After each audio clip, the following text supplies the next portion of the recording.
Morning, my friends. I am preparing for a plane ride to San Diego, going out there for 5 days. I got some family out there, but I'm also speaking in Riverside, California. So it's early. I know it's an early live stream, but I had to forgive the slurping of the coffee. You can tell it's early. Just coffee is life. Um, it was early this year that a couple of tragedies really shook us, and I won't go through the details of the story. But for those who might not know what we're talking about, Henry and Tootsie, or Henry and Rat Dog, were our little sort of my little mascots. They're our family. And we lost Henry on the operating table during what was supposed to be a routine dental procedure. That was late January. And 2 weeks later, Tootsie had a massive stroke, and we lost her that day. And it was just a 1-2 punch of just awful to kick off the year 2019. But we were so broken up, and we were thinking we want a next chapter. We want something good to come out of all this, which I think is common. And so I called the Humane Society and I said, "What do you need?" And they had this old van, 20-year-old van, sitting on the lot. No air conditioning, can't be used in the summer. On hot days, they have to drive everything at night just to keep things cool. It won't start, so they have to put jumper cables on it to start the van. And then wherever they go, they have to make sure they could jump it there to be able to get it back. I mean, it was just falling apart. It had a squillion miles on it. It was not getting the job done. It's perfect. And so we put together a fundraiser trying to raise, I think it was $15,000 to buy a used van. And we were going to dedicate it in Henry's honor. And that's what they do. They dedicate these vans in honor of a pet, depending on who donates. And so this would be the Henry van. And,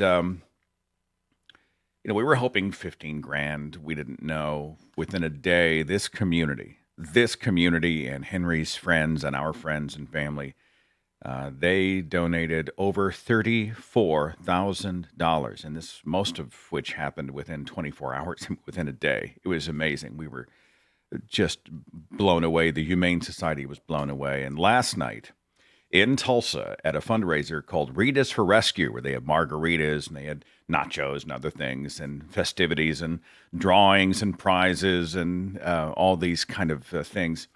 They unveiled the van. It was actually out front when we pulled into the parking lot, and Natalie she already, didn't cry, but her eyes welled up with tears. I would like to show you, if I may, the product of your generosity and your kindness and your goodness and your amazingness, and it's done. Here's the Henry van. Are you ready? It's beautiful. I've got these posted on my Seth Andrews personal Facebook page. I shared on The Thinking Atheist. It's also on my Twitter feed if you look for Seth Andrews, TTA. But you can see, you got Henry. This is not even a high-res photo. It's interesting. This picture, I didn't realize at the time, he was sitting on the kitchen floor. It was not great light, and I took it with my cell phone. And it was a low-res picture. But it was just something about it was just really cute, and so I used it for the fundraiser. But I didn't realize it at the time till Natalie mentioned it to me that this is the last photograph ever taken of Henry. This is the last time he was ever photographed. This was right before we took him to the vet for his surgery where he died. And when I heard that, I just got goosebumps. That was just one of those weird coincidences, But this is the last photograph of him. But the top of the van says, "For Henry, rescued by a few, loved by thousands." And this will be known as the Henry van. Here's the back, another shot of Henry, and then we got Tootsie, or Rat Dog. She got to be on the van as well. So these two are going to sort of live on in memory on a van that's going to be traveling around the state of Oklahoma and across the United States. I think they're transporting some animals to Washington State. And so that's going to be happening. But it'll be done in their name. I mean, their legacy lives on. A few more photographs. Here's the van from the other side. I love the big yellow paw. And I was talking to a friend of mine, Stacy, who's a photographer and digital artist. She actually did the the cover art for my Ghost Stories audiobook, and I was a little concerned about this photo. And she's like, I love it because it's not just a straight on photo. It's kind of a top down with the head tilt. It has so much personality that it makes up for the fact that it's a low res photo that was matted off of a, there was a kitchen tile behind him, for Pete's sake. This is the van from the front, tulsapets.com, if you want to support the Humane Society of Tulsa. Now, see how tall the van is. Now, this is unlike anything that they have right now as far as the smaller vans are concerned. We had, I don't know how many people we had just standing with plenty of headroom standing inside the van. That's my wife, Natalie, there. But we were all just standing and just kind of hanging out and just talking. They are going to put an air conditioning unit right here. That's coming in the next few weeks, but it will definitely be here before the summer starts.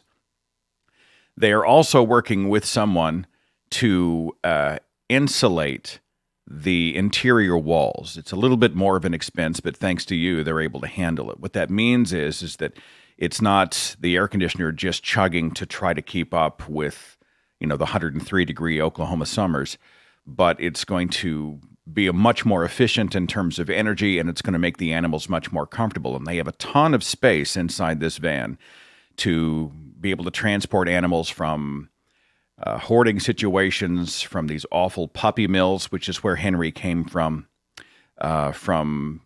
just suffering, and to be able to transport them to rescue. Here's a closer photograph. Look how much headroom we have in here. This is tons of room for them to be able to bring these. They have these kennel crates with animals in them, and they'll be able to put them in here and transport many, many, many more animals, thanks to you, my lovely wife, and I. And you can see little Linus here. He's distracted, probably by food, but we're standing in front of the van. See if I have anything else. The back just gives you a little bit of size and perspective. I've got that Superman curl there. Just the only part of Superman I look like is the curl. And then here's this is, I don't think it's the complete staff. It might be, of the Humane Society, the volunteers, the people who work so tirelessly to help animals in need.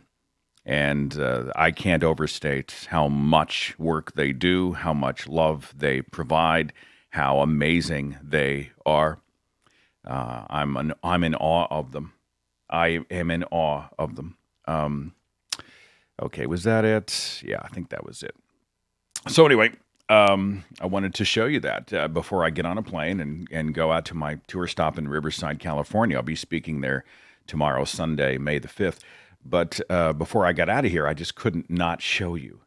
It's amazing. It's amazing to see goodness for its own sake, people doing something good because it makes them feel good. And I was really amazed too about how personally people had taken these little dogs. You share your life and you share your family, and I mean, people are listening and relating, but when you see the level of connection that we have, I mean, when these dogs died, after having their own webpage and after me talking about them on the radio, and when all these things had happened, there were people in tears with us. There were people weeping with us. There were people writing long letters to us, expressing their own sorrow and telling their own stories of loss. And we sort of have that connection. And then, what do you do after the fact when they leave a hole in your heart? Do you rescue again? Do you adopt again? Are you ready to pay the cost of loving something that does not live as long as you do, or someone who does not live as long as you do? Because there is a tremendous cost. The cost benefit on that is real. And for us, we thought we need time. We need time. We need plenty of time. We need lots of time. Okay? And then the Humane Society, Gina at the Humane Society said, I have your dog. She told Natalie this. She's like, I have your dog. I mean, whenever you're ready, I have your dog. Like, she knew that this dog would be perfect for us. And we were like, oh, we're not ready. Oh, we're not ready. And before long, we went and took a look. And it wasn't much longer after that, we let him come over for a weekend. And it was destiny. This is Linus. See if I can make that a little bit smaller so you can see his little sombreros from Rita's for Rescue. Hang on.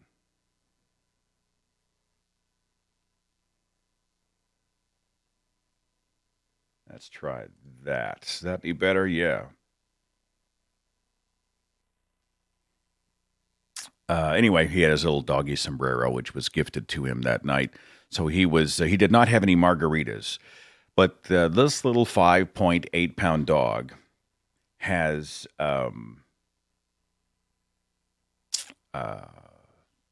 he has transformed our lives. He has been good medicine. He has brought so much joy. He's a little comedian. He's funny. He loves to play. He loves everything's his favorite thing. You want to go on a walk and his tail's wagging 1,000 miles an hour. That's my favorite thing. Would you like a treat? That's my favorite thing. You want to go up, sit on the bed? That's my favorite thing. You want to go upstairs and go to work? Like we actually have that. You want to go to work?